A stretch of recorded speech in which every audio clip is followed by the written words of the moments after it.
Torej, zdaj smo pa pri točki 3, Organizacija Združenih narodov, a ne? In dajmo pogledati, seveda, ta, bom rekel, njihov svetovni logo, najprej, kako izgleda, to vsi poznamo, ne? Zakaj je takšen logo, si lahko sami razlagate? Sferičen ali je ploščat ali okrog, vse se ne ve, a ne? Gledamo ga z ptičje perspektive in pa seveda krona okrog, čigava pa tudi se ne ve, kdo je cesar tukaj, da drži v svetu v rokah. Glejte, kaj je zdaj aktualno. Tokle sam, da vam povem. To so najnovejše informacije, vidite, 17. september, 16. september in tako naprej. Digitalna transformacija se pospešuje, vendar vrzeli poudarjajo potrebo po novem okviru za pospešitev uporabe tehnologij v vladah, kaže nova raziskava. Nova raziskava pa pomeni, da niso uspešni s starim programom. Nova raziskava pomeni, da morajo vse spremeniti. Nova raziskava jim je bremza. Nova raziskava pomeni nove ljudi, nova izobrazba, nov čas. Čestitam vsem in vsakomur, ki razmišlja in pri tem pomaga. In tukaj vidite, na drugi članek tudi pravi, da poročilo Združenih narodov poziva k takojšnjemu globalnemu ukrepanju za odpravo kritičnih razlik med spoloma. Ne nehajo s tem in ne nehajo. In pravijo, da je to nujen ukrep za napredek pri doseganju ciljev trajnostnega razvoja. Nas hočejo čist trajno spremeniti, nepovratno, in to je njihov trajnostni razvoj. Posnetek spola 2024.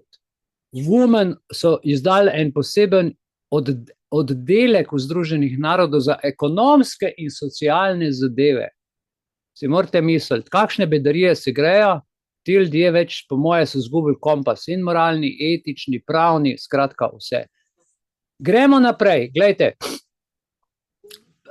Ko sem jaz, prej ste gledali tisti rdeči znak, kjer je pisalo mentalno zdravje. Na tistem mentalnem zdravju je bil prvi link United Nations. Ko sem jaz kliknil tisti link, se mi je pokazalo tole. Poleg časopisa tega seveda to. In glejte, to je ena zelo zanimiva stvar, kjer ne vem, ali se je sploh kdaj kdo od nas že sprehajal, piše oddelek za gospodarske in družbene dejavnosti, oddelek za prebivalstvo in piše obeti svetovnega prebivalstva 2024, sveži podatki. In revizija, napoved o svetovnem prebivalstvu, to so demografski obeti. In veste, da so podatki od leta 1950 do danes, projekcije kompletnega prebivalstva do leta 2100, vse podatke imam posnete za vseh 237 držav. Temeljijo na več kot 1900 popisov je v tem Excelu noter. Registrih in anketah in vključujejo vse trende glede na starost, vero, demografski kazalniki, kakršne šte. Orodja za interaktivni dostop do podatkov pa omogočajo raziskovanje teh statistik na letni ravni in tako naprej. Na letni ravni. In to sem jaz naredil. Vzel sem si čas in za več podatkov si lahko pogledate, vidite, na vrh gor imate vir napisan pod rumeno črtico population.un.org/vpp. Dvojni VPP. Ok, če kdo želi, gre sem in tukaj imate vse podatke.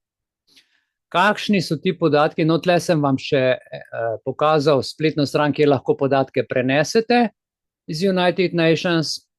Torej vidite tam Excel tabele in imate tega zelo veliko. No, jaz sem vzel to World Populations, poglejte, tukaj tako izgleda ta Excel, kako sem jo v Excelu odprl.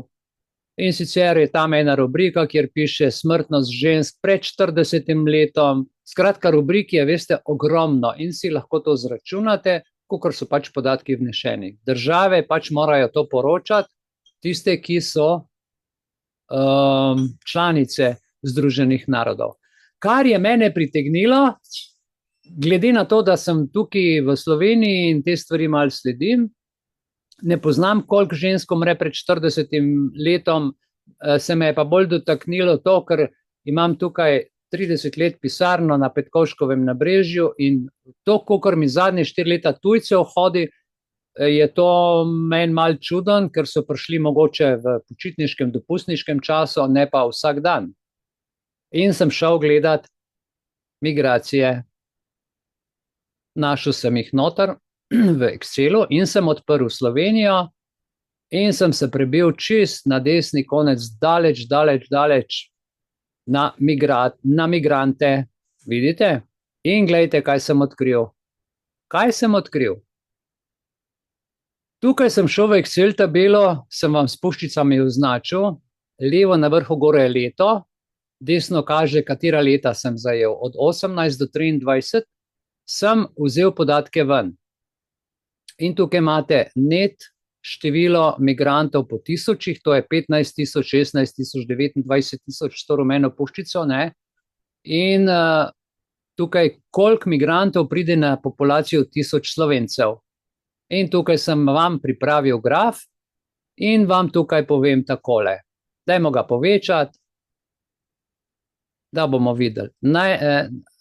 Glejte, to je zdaj Slovenija, migranti v 17 do 23 po statistikah Združenih narodov, ki Slovenija mora poslati podatke.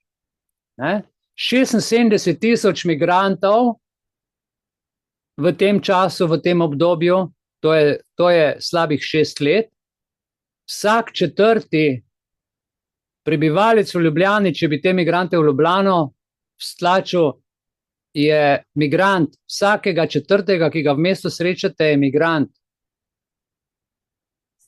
A sem vam nekaj povedal danes? 76 000 migrantov. Jaz sem te številke pretvoril, delal sem statistiko, igral sem se številkami in sem tukaj premetaval. In potem, ko sem se štel skupaj, od leta 17 do 23, te tisoče sem dobil 76 000 migrantov. Plus ali pa minus eden nima veze, ne? Ja? Ampak tukaj sem vzel točno te številke.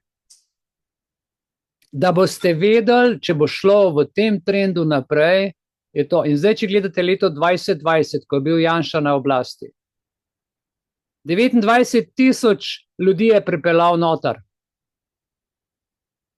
29 000 migrantov.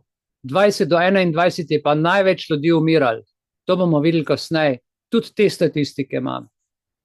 Koliko je zdaj to res in koliko ni res, koliko statistika laže, koliko ne, bom rekel sledeče. Javna statistika, ki jo mediji objavljajo ali pa ne objavljajo, je statistika takšna, kot je. V glavnem skrivajo ali so pa tiho. Ne povejo ne za mrtve, ne za to, koliko imamo migrantov. Ampak tukaj sem vam povedal, 76 000 v 6 letih. Okay? To je zelo hudo in to nas v bistvu glede na tisto projekcijo prebivalstva do leta 2050 lahko nas pripelje in nas že vodi zelo navzdol. Ne? To je, kar se tiče zdaj ta hip OZN-a.